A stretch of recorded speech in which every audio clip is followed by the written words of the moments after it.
which I actually tried to illustrate in this exhibition poster here. I wanted to do a self-portrait.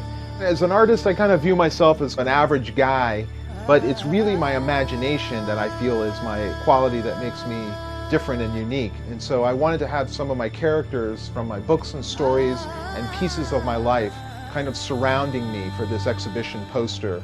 It has characters from Dungeons and Dragons, which is where I got my start as an illustrator, right out of art school. So this troll's very Dungeons and Dragons. Down here are a couple of kobolds, which are little dog-like creatures from the early Dungeons and Dragons game.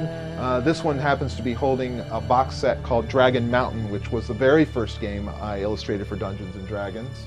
This guy's holding a copy of my children's book, The Spider and the Fly, which was my first New York Times bestseller and won a Caldecott in 2003.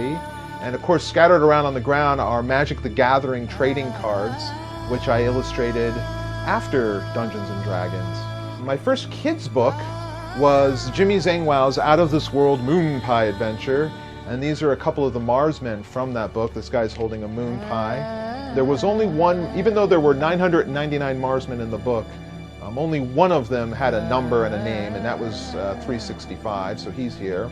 This guy's 173, which was my Boy Scout troop as a kid growing up.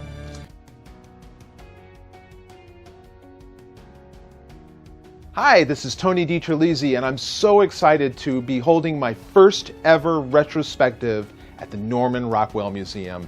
I can't believe it. We're going to be showcasing art from my early part of my career. So there's an entire gallery dedicated to Dungeons and Dragons and Magic the Gathering. There's plenty of art from the Spiderwick Chronicles, The Spider and the Fly, and even some of my work that is clearly an homage to the master himself, Norman Rockwell. So come join us on November 11th for the opening of Never Abandon Imagination, the fantastical art of Tony DiTerlizzi at the Norman Rockwell Museum in Stockbridge, Mass. See you there.